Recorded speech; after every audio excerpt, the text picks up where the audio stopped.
Assalamualaikum warahmatullahi wabarakatuh. Alhamdulillah, alhamdulillahirabbil alamin. Wassalatu wassalamu ala anbiya'i mursalin wa ala alihi wa ashabihi ajma'in. Kita teruskan pembelajaran kita tentang Ansible. Ini adalah pertemuan yang ke-26 ya. Jadi ini adalah lanjutan dari pertemuan ke-25 masih terkait dengan Ansible. Untuk pertemuan kali ini kita akan mempraktekkan bagaimana cara menggunakan Ansible pada Linux. Sebelum kita masuk pada praktek, perlu saya sampaikan bahwa slide ini dikreditkan kepada Pak Aris Sujarwo. Ya, di sini saya hanya menyampaikan slide yang sudah beliau buat. Baik, kita harus familiar dengan Linux, karena Linux adalah server ya atau sistem operasi yang sering digunakan pada jaringan, khususnya pada server.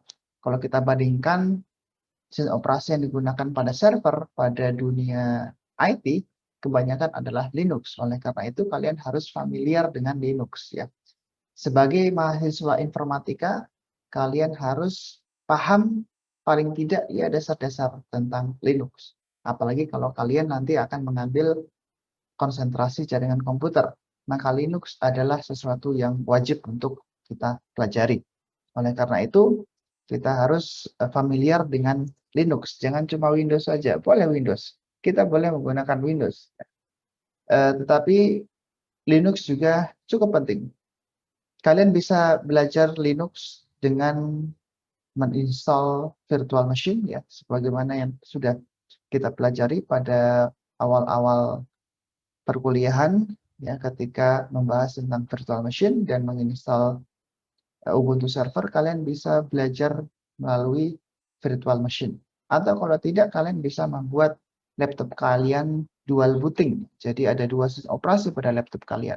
Ada Linux dan ada Windows. Kalau kalian ingin menggunakan Linux, nanti tinggal pilih saja. Ketika booting nanti akan ada dua pilihan, mau pilih Linux atau Windows. Kalian tinggal memilih Linux atau Windows ya. Kemudian pada Ansible ya, kita cukup membuat satu perintah ya, dan perintah itu akan otomatis dieksekusi di server-server yang kita miliki, sebagaimana yang sudah kita sampaikan pada pertemuan sebelumnya, bahwa Ansible ini adalah salah satu tool untuk otomasi sistem.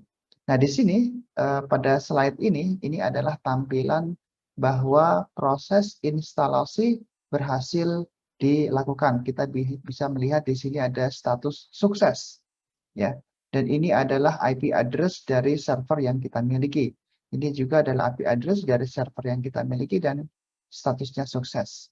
Kemudian chance true dan yang lainnya. Jadi ini adalah salah satu contoh bahwa instalasi dengan menggunakan Ansible ini sukses. Nanti akan kita praktekkan langsung pada pembahasan worksheet 26.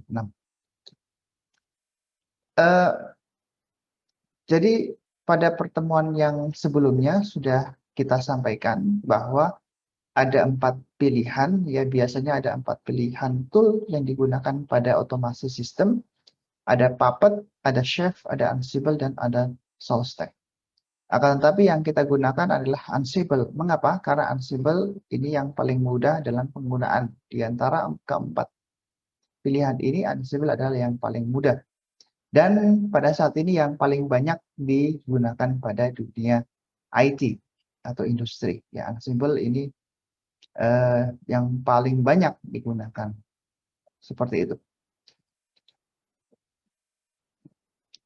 Jadi Ansible ini adalah tool yang digunakan untuk otomasi sistem, dan pada Ansible ada yang namanya playbooks. Playbooks ini merupakan core atau inti dari konfigurasi yang akan kita gunakan. Ya.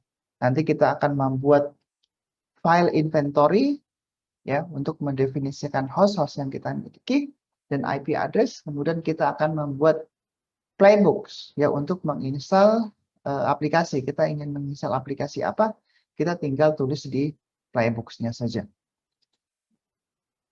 Ya kira-kira seperti ini ya. Jadi Ansible ini mendukung kolaborasi ya. Jadi tidak hanya ada satu admin saja, bisa terdapat beberapa admin, bisa lebih multiple admin. Kemudian setiap admin ini bisa menginstal menggunakan Ansible atau bisa menjalankan Ansible untuk otomatis sistem ya. Jadi pada Ansible ini kalau kita mengingat pada pertemuan sebelumnya sudah kita katakan bahwa Ansible menggunakan client only ya. Secara arsitektur Ansible menggunakan client only. Artinya semua komputer ini memiliki level yang sama. Tidak ada server, tidak ada client. Seperti halnya pada Chef atau Puppet, mereka menggunakan arsitektur server client atau master slave. Tetapi pada Ansible ini menggunakan client only. Artinya semua komputer ini memiliki tingkat yang sama dan setiap komputer ini bisa menjadi sumber atau menjadi tempat untuk instalasi otomatis sistem. Dan komunikasinya satu arah ya, satu arah. Tidak dua arah. Kalau pada client server ini komunikasinya dua arah, tapi pada Ansible ini menggunakan model komunikasi satu arah. Nah, ketika menggunakan Ansible, biasanya kita menggunakan SSH ya. Ya, untuk keamanan kita menggunakan SSH yang sudah terenkripsi. Nah, biasanya kita harus mengenerate SSH key ya. Kemudian kita share ke setiap server. Kita harus mengcopy key tersebut ke setiap server sehingga ketika berkomunikasi antara workstation atau sumber dari otomatis sistem ini dengan server sedang ada ini melalui komunikasi yang terenkripsi, jadi sudah secure. Seperti itu. Nanti kita akan praktekkan ya dengan menggunakan AWS, Amazon Web Service. Ini agak sedikit berbeda. Jadi kita pada Amazon Service kita sudah memiliki key ya, yang biasanya sudah kita create dan key tersebut tinggal kita copy ke server-server yang atau kita copy ke workstation-nya. Seperti nanti akan kita praktekkan. Nah, kita bisa menginstal berbagai macam aplikasi, bisa menginstal Anaconda atau bisa menginstal Conda atau Miniconda. Semua aplikasi bisa kita install ya.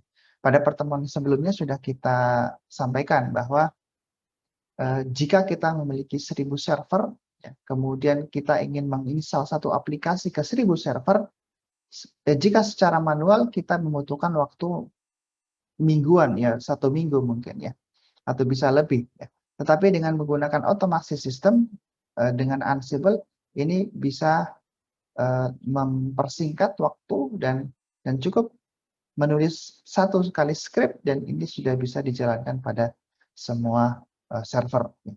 Jadi dengan otomatis sistem menggunakan Ansible ini lebih efektif dan lebih singkat ya, waktu yang kita gunakan lebih singkat dan ini juga bisa meningkatkan produktivitas pada perusahaan kita. Ya, jadi pada Ansible kita harus memiliki dua jenis file. Yang pertama adalah inventory dan yang kedua adalah playbook. Inventory ini mendefinisikan hostnya, mulai dari IP address, nama server dan sebagainya. Untuk playbook ini merupakan inti dari file ya, semua eksekusi file yang ingin kita install atau kita eksekusi terdapat pada file playbook. Ya, jadi kita harus membuat inventory file terlebih dahulu ya. Nanti akan kita praktekkan. Kemudian ya setelah inventory dibuat, kita harus membuat playbook. Ini adalah salah satu contoh tampilan dari playbook. Jadi pada playbook ada name, ada host, ada user, ada task. Ya, kemudian ada name, ada name juga ya, service yang kita install. Ya. Kemudian setelah kita membuat playbook file, kita tinggal menjalankan perintah playbook file tersebut dengan menjalankan perintah ansible all -u root -m kemudian ping ya. Ping ini adalah layanan yang ada pada Ansible untuk mengecek konektivitas pada server-server yang ada. Ya, ini tampilan sukses menjalankan modul ping, ini sukses, tidak ada yang fail. Di sini kita memiliki 3 server ya, 3 server, kemudian kita ingin mengecek apakah server tersebut konektivitasnya bagus ya, tersambung dengan menggunakan modul ping. Oke, mari kita mulai, kita lihat worksheet pertemuan 26.